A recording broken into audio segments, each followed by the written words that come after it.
Buenas noches tengan todos. ¿Cuántos han pasado un bonito día? ¿Cuántos vamos a pasar una mejor semana? Si tu semana empezó mal, no importa, puede mejorar.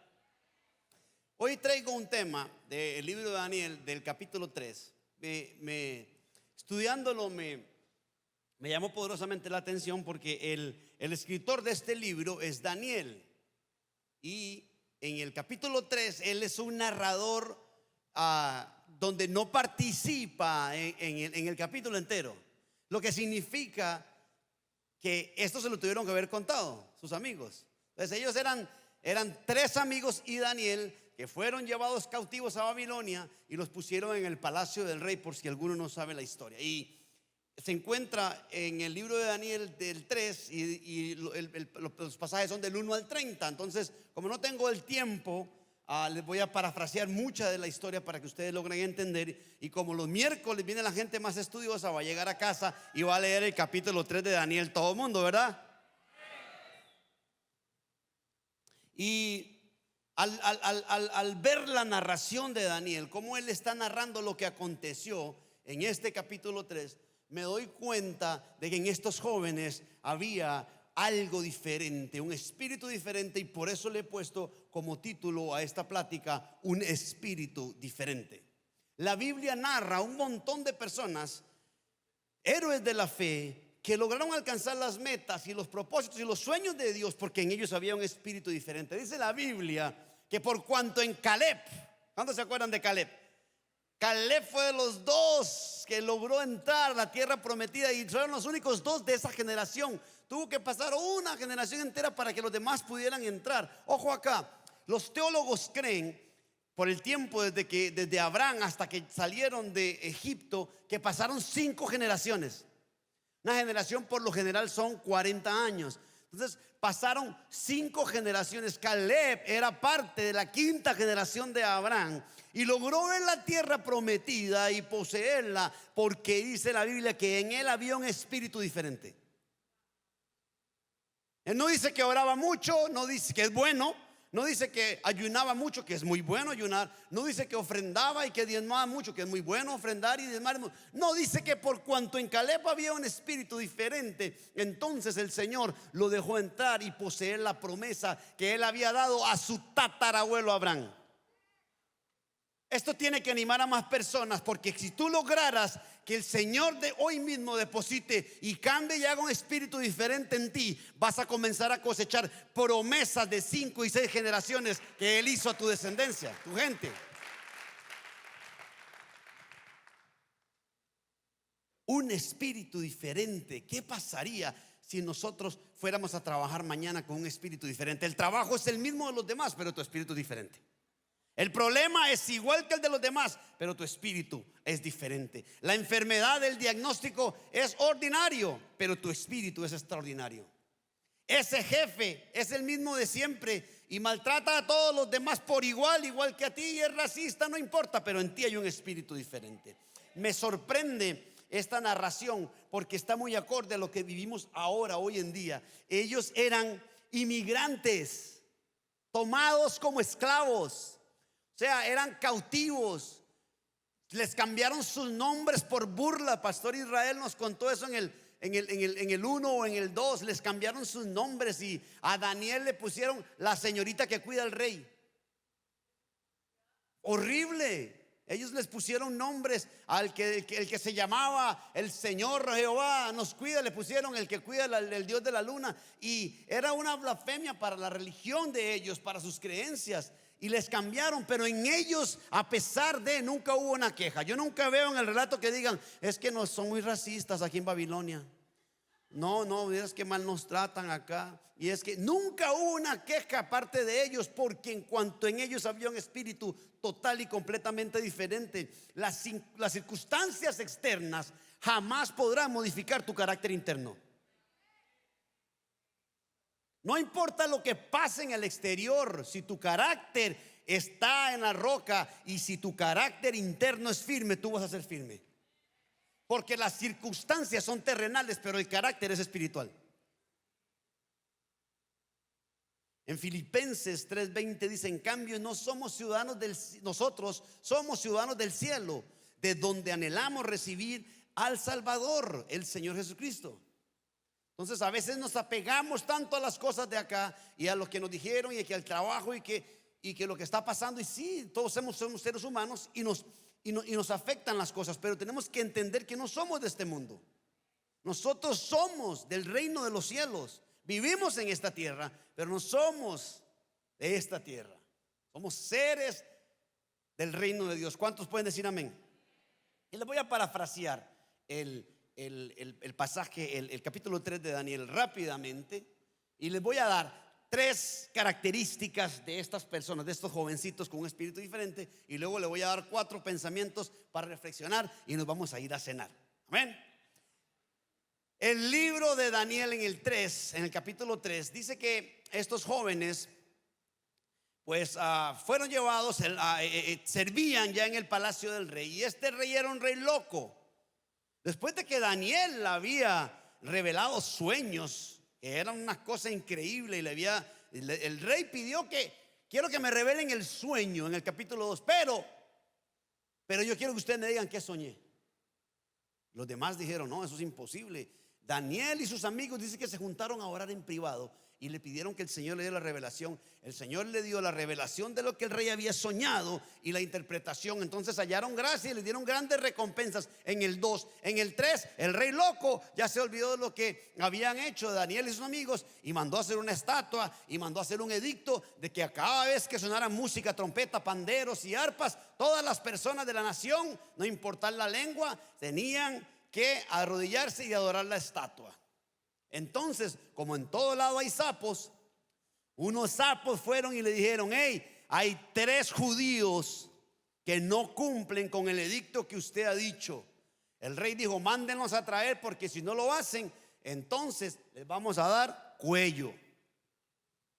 La historia sigue, llaman a los muchachos. Ellos llegan ante el rey y el rey le dice: les voy a tocar la música, y si no se arrodillan ante la estatua y no la adoran, entonces los vamos a echar en un horno de fuego ardiendo. Los muchachos, con mucha educación, sin dejar de bendecir al rey. La palabra bendecir es una palabra latina que viene de una etimología bendecire, que es bendecire, decir bien. Cada vez que tú hables con un supervisor, tú debes bendecirlo, decir bien: sí, señor, ¿cómo está? Con mucho gusto, no hay problema. Inmediatamente: claro, me equivoqué, disculpe, con mucho gusto.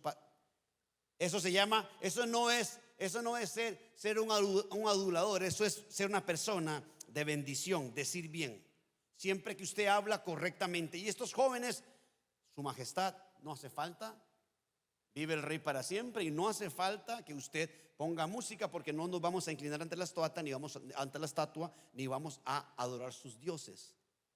Entonces hágale como tenga que hacer. En otras palabras le dijeron de manera muy educada, pero no lo vamos a hacer. El rey entonces se enoja y los manda al foso, al horno ardiente.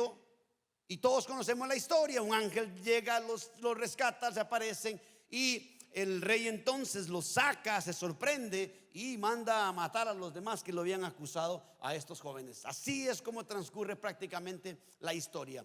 Pero en el transcurso de esta historia hay 3 características que prevalecen en estos jóvenes.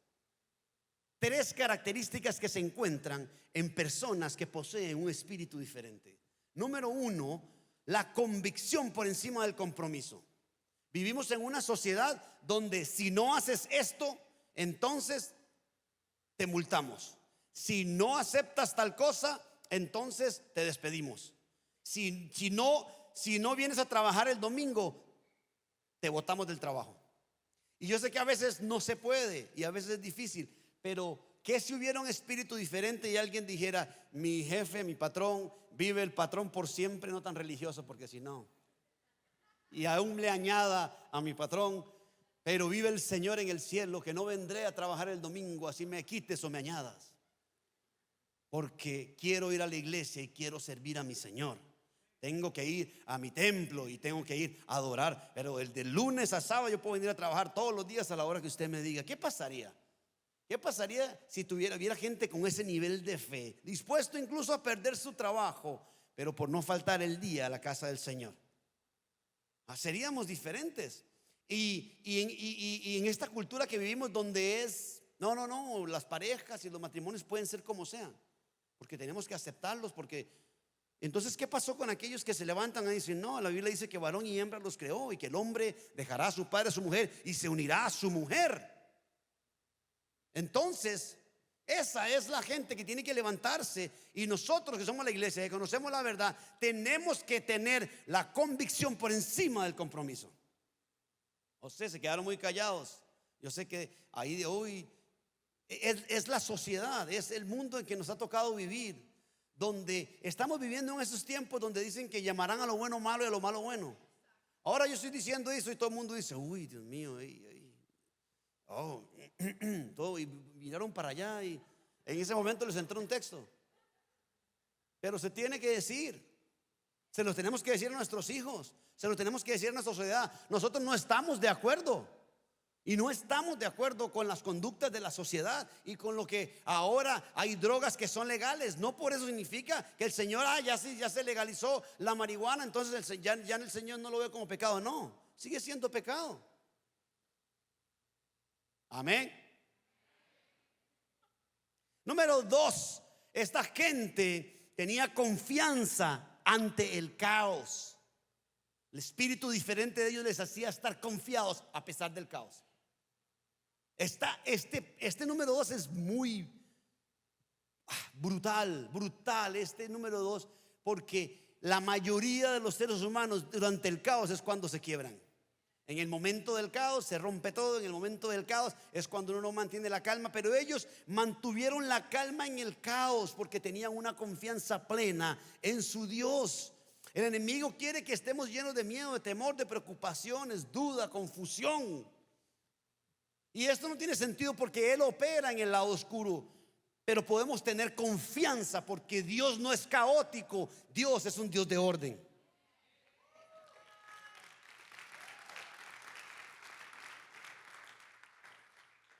Yo les vuelvo a compartir este pensamiento que les había compartido hace un tiempo. Si Jehová es nuestro pastor, lo que ahora nos falta es temporal.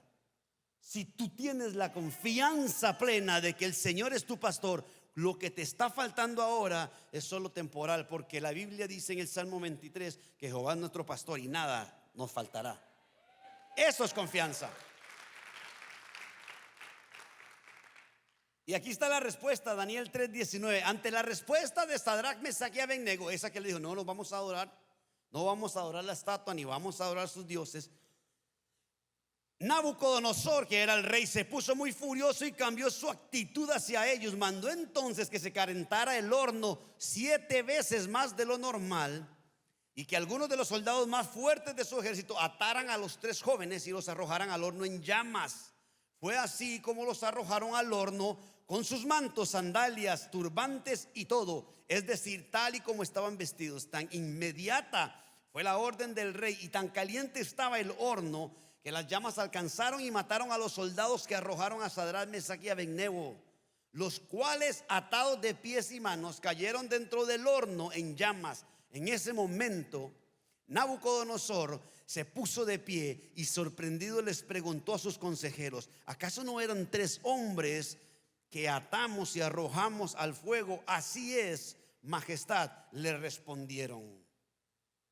El rey estaba vuelto loco porque adentro él miraba 4 hombres. Y luego vamos a leer la historia de lo que pasa.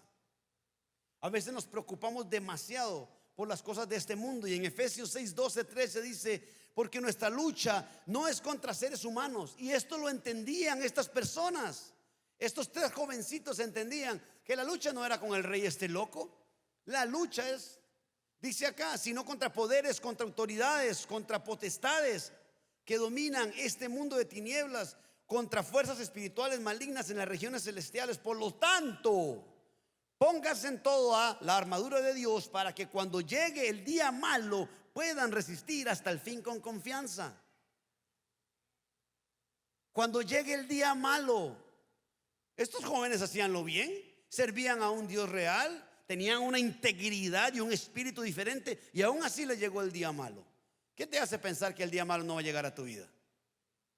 ¿Qué te hace pensar que no vas a llegar? El Señor mismo nos dijo: en el mundo vamos a tener aflicción, van a llegar días malos, pero tenemos que revestirnos y tener confianza de que el Señor nos va a rescatar en el día malo. No pierdan la confianza.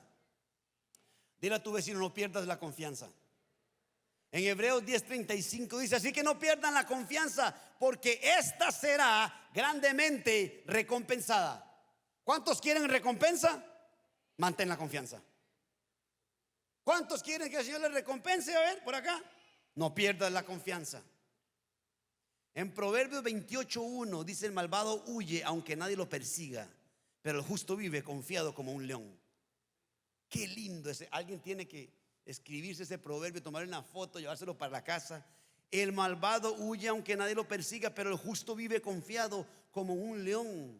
La tercera y última característica que podemos ver en este capítulo 3 es que los jóvenes encontraron propósito en el horno, propósito en la dificultad, propósito en el castigo, propósito en lo malo, propósito en el horno. Cuando nos mantenemos firmes en la confianza de nuestro llamado, no importa cómo el enemigo intente dañarnos y atarnos, Dios lo usará para su propósito.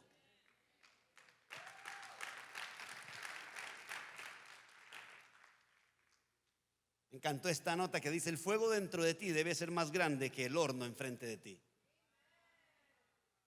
El fuego dentro de ti debe ser más grande que el horno que está enfrente de ti.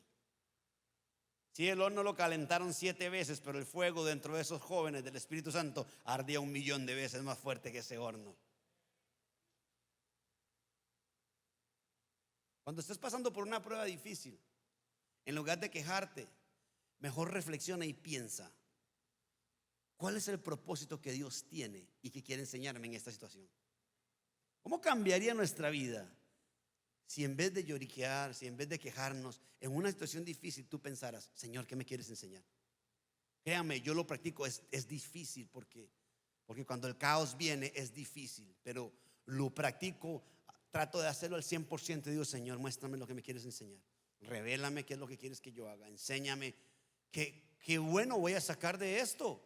Porque hay situaciones donde usted dice: no es imposible que algo bueno salga de esto. Créame, si el Señor lo está utilizando y lo está permitiendo en tu vida, es para un buen propósito y va a traer bendición.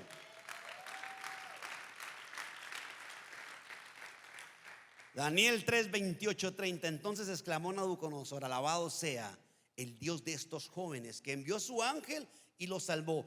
Ellos confiaron en él. Otra vez la palabra confiaron. Y desafiando la orden real, optaron por la muerte antes de honrar o adorar a otro Dios que no fuera el suyo. Por tanto, yo decreto que se descuartice a cualquiera que hable en contra del Dios de Sadrach, Mesach y Abednego, y que su casa sea reducida a cenizas, sin importar la nación a que pertenezcan o la lengua que hablen. No hay Dios que pueda salvar de esta manera. Después de eso, el rey promovió a Sadrach, Mesach y Abednego a un alto puesto en la provincia de Babilonia. Después de esto, el rey promovió a Sadrach, Mesach y Abednego a un alto puesto en la provincia de Babilonia. La prueba siempre antecede la promoción. La prueba siempre antecede la promoción. Muchos oramos: Señor, promuéveme, pero primero que despidan a ese manager que me hace la vida imposible.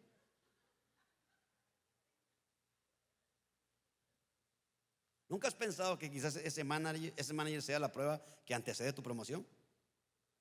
Y que hasta que no la pruebes va a venir otro manager peor y otro jefe peor. El Señor quiere que pases esa prueba para promoverte. Hay una historia donde la viuda pobre, el profeta llega, y a mí siempre que leo esa historia me rompe el corazón, porque ella dice: no tengo nada, solo tengo un poquito para hacerme una tortilla con mi hijo y morir, no tengo alimentos. Y me iba a hacer una tortilla para ya dejarme morir porque no hay nada que comer. Él dijo: está bien, haz como has pensado, pero tráeme primero a mí. ¡Wow! ¡Qué profeta más atrevido! ¿Cómo? Sí, es que no tengo nada para comer. Te dije, sí, no importa, haga como ibas a hacer, pero tráeme primero a mí. La mujer fue y trajo, y dicen que el aceite nunca escaseó después. Todos conocemos la historia. ¿Saben por qué? Porque aprobó la prueba. Y la prueba y la promoción siempre antecede a la prueba. La promoción siempre va después de la prueba. El Señor le dio esa palabra al profeta, no para verlo mal gacho, mala onda, sino para probar la viuda. ¿Eres capaz de pasar esa prueba? Entonces la bendición y la promoción va a llegar a tu vida. Pregúntate, ¿cuántas pruebas ha puesto Dios en tu vida que no has aprobado? ¿Cuántos quieren obtener la promoción? A ver, las manos levantadas. Debes pasar la prueba. Todo el mundo quiere tener la gran empresa, pero cuando está comenzando se desilusionan. Con el primer problemita que tienen, cuando hay un problema, todo el mundo quiere. ¿Te has puesto a pensar si quizás esa pequeña empresa es la prueba que Dios tiene para promoverte la empresa grande que tiene para ti? ¿Te has puesto a pensar si el apartamento que rentas es la prueba que el Señor está utilizando para darte tu casa propia? Si ese trabajito que tienes ahí es la prueba que Dios está utilizando para ver si eres bien hecho, buen siervo y fiel. En lo poco has sido fiel, en lo mucho te pondré. Entonces te voy a poner de gerente general por cuanto te he visto. Hay una historia brutal que me sorprende. Había un tipo, dueño de unos hoteles, y miraba siempre desde el piso 26 a un convenience store, a una tiendita. Y le quedaba, él estaba en el piso más alto y le quedaba, y siempre miraba, y este joven venía. Y por 4 años, si llegaba siempre 15 minutos antes, limpiaba las ventanas. A la hora de irse, volvía a limpiar las ventanas, barría, tiraba el agua y cerraba la tienda. Se iba 15 minutos tarde. Y este tipo un día dijo: me voy a retirar y quiero que tú seas el gerente de esta empresa. Le digo: ¿cómo yo voy a ser gerente? Yo no sé nada, yo te voy a enseñar todo lo que tú ocupas saber. ¿Y por qué lo escoges a él? Porque por años has sido fiel en esa pequeña tiendita, y si puedes ser así de fiel en algo pequeño, también vas a poder hacerlo en algo grande. Es una historia real, es impresionante. Voy a concluir, como les dije, con los 4 pensamientos para reflexionar, y voy a leer estos 2 pasajes. Pongan atención.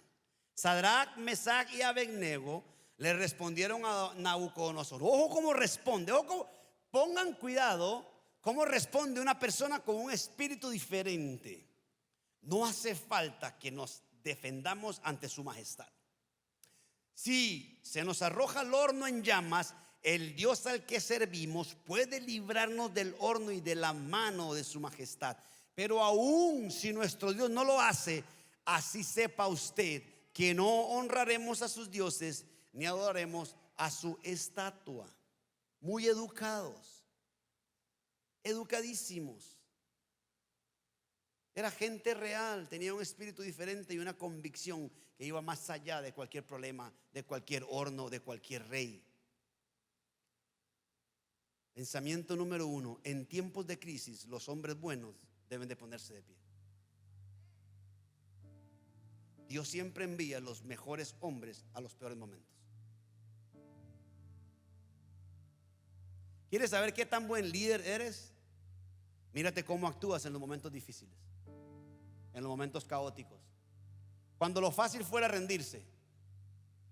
¿Tú quieres saber qué tan buen esposo o esposa eres? Mírate cómo actúas cuando lo correcto, cuando lo más normal fuera pedir el divorcio. Cuando tu cónyuge falla y tú aún así luchas y sigues adelante y te mantienes como un buen líder, y dices: voy a sacar adelante nuestro matrimonio, cuando lo correcto fuera que se rompa todo y tú aún así te mantienes firme. Eso es el liderazgo. En una empresa, cuando todo está cayendo y aún así tú mantienes la calma y tú mantienes y tratas de hacerlo, eso es un líder correcto. Cualquiera puede liderar en tiempos fáciles. Yo les he contado esta historia. Yo les conté esta historia que yo siempre decía: cualquiera puede entrenar. Yo puedo entrenar el Real Madrid. Mañana me dan el Real Madrid y yo lo entreno y gano, porque juega contra los Osasuna el domingo. Entonces yo llego: muchachos, los mismos 11 que empezaron, por favor, los mismos 11, a ver la alineación de los 11, eso repitan, y ahí ustedes saben, Son los mejores jugadores del mundo. Ahí donde ustedes están, el Barcelona, el Real Madrid. Pero que te den el Levante, que te den el Osasuna. Ahí es cuando un líder sale a la relucir. Porque todo el mundo lidera en lo fácil, pero qué difícil es liderar en los tiempos difíciles. Ahí es donde los verdaderos líderes se ven. La verdadera convicción se prueba en la dificultad, no en la comodidad. Alguien tiene que tomarle una foto a esa. Para eso le mandamos a tomarle una foto. La verdadera convicción se prueba en la dificultad y no en la comodidad. Pensamiento número 2: no se puede cambiar lo que no se enfrenta. Estos jóvenes lo mandaron a llamar, vinieron y se enfrentaron al rey. Sí, ¿qué es lo que pasa? Ajá, aquí estamos, su majestad. ¿Qué es lo que va a pasar? No salieron, yo hubiera salido corriendo. ¿Qué? El horno en fuego, a ver quién me alcanza. No hay problema, métanos al horno. Tenemos tal convicción de que el Señor nos va a cuidar en todo momento. Vivimos momentos de confrontación en esta nación, en el mundo, y no hay vuelta atrás. Este no es un momento para la cortesía ni la corrección. Es un momento para que el pueblo de Dios enfrente los problemas y genere cambios. Un solo hombre de Dios se levantó en una nación hace unos años. Un hombre de Dios llamado Nayib Bukele, y cambió y ha transformado la nación entera del Salvador. Hoy es uno de los países más seguros del mundo y de Latinoamérica. Se llama la República del Salvador. Una sola persona, un solo hombre con un espíritu diferente dijo: no quiero corrupción, voy a acabar con todo eso. ¿Qué pasara si nosotros comenzáramos a presentar un espíritu diferente saliendo de aquí? ¿Cómo cambiaría nuestro entorno, nuestra comunidad, nuestro trabajo, nuestra nación, nuestro país, el mundo entero? Es momento para que la iglesia se levante en fe y luche por sus convicciones. La iglesia debe levantarse en fe y luchar por las convicciones. Mientras el mundo llama a lo bueno malo y a lo malo bueno, nosotros decimos: no, lo bueno es bueno y lo malo es malo. ¿Qué dice el mundo? ¿Qué dice la Biblia? Número 3, pensamiento número 3. Se me acabó el tiempo. No se puede disfrutar de la luz sin enfrentar el fuego primero. Son pensamientos de estos dos pasajes. La realidad es que cuanto más brillante sea la luz, también más intenso es el calor. No podemos separar uno del otro. Mucha gente quiere disfrutar de la luz, pero no quiere enfrentar el calor. Recuerden, la prueba siempre antecede la promoción. Número 4, los tiempos extraordinarios requieren métodos extraordinarios. El último pensamiento. Eran tiempos extraordinarios en ese momento. Nunca podrás combatir lo extraordinario con ordinario. Eso se llama locura. Cuando algo es extraordinario, tiene que ser extraordinario también.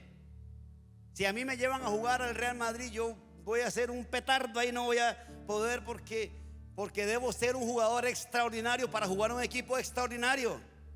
Entonces hay tiempos extraordinarios que requieren acciones y métodos extraordinarios.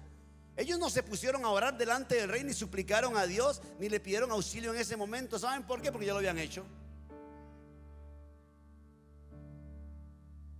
La palabra estudiante significa estudia antes.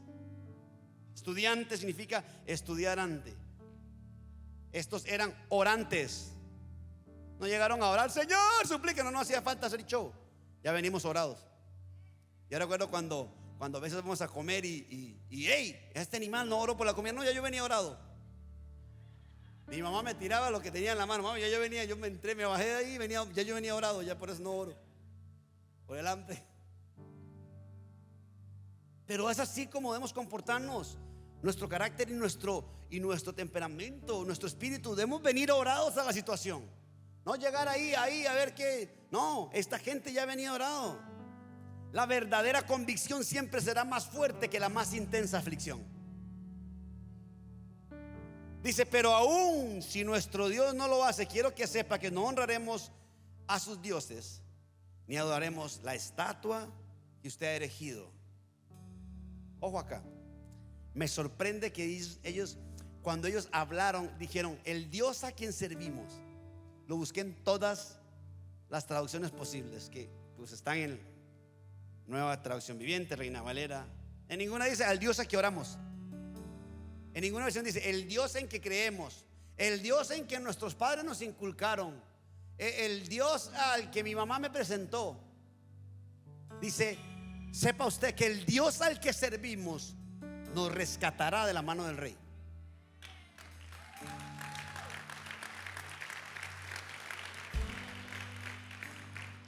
Hay un poder especial que se libera del cielo para aquellos que sirven.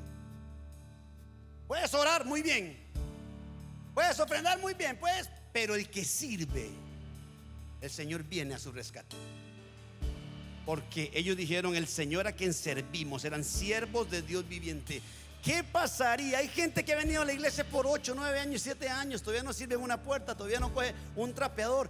¿Quieres que el Señor comience a cambiar un espíritu diferente en tu vida? Comienza a servir. En lo que sea, comienza a servir. Hay gente que necesita escuchar de ti. Hay gente que necesita ver tu sonrisa. Hay gente que necesita que tú le digas: hola, bienvenido, que te vean con un trapeador. Hay gente que ocupa de ti.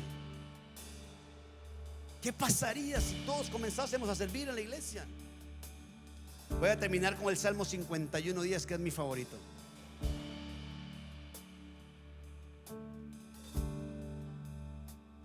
Dice el Salmo 51:10: crea en mí, oh Dios, un corazón limpio y renueva un espíritu fiel dentro de mí. Qué salmo más profundo. ¿Por qué? Porque todos tenemos la capacidad que nos ha dado Dios de renovar nuestro espíritu. Él puede crear un corazón limpio y tenemos la capacidad de pedir al Señor: Señor, yo he fallado, yo me he sentido poca confianza, yo la verdad es que no he tenido un espíritu diferente como los de estos hombres. Pero Señor, crea en mí, oh Dios, un corazón limpio y renueva un espíritu fiel dentro de mí. Póngase sobre sus pies. Quiero hacer una pequeña oración. Quiero pedirle al Señor, y quiero que nos pongamos de acuerdo para que el Señor haga este Salmo 51:10 perenne en nuestras vidas. Que no sea solo información, sino que lo apliquemos y pueda llegar a ser transformación para nosotros y nuestras generaciones. ¿Cuántos pueden decir amén? Vamos a orar. Señor, te damos gracias por este tiempo. Señor, gracias porque has hablado. Señor, crea en nosotros un corazón limpio, Señor, y renueva un espíritu fiel dentro de cada uno de nosotros. Que podamos ser la diferencia y que puedan ver en nosotros que existe un espíritu diferente. Que podamos soportar la prueba, que podamos soportar la aflicción, para entonces así acceder a la promoción que tú tienes para nosotros. Y el pueblo dice un fuerte amén y amén.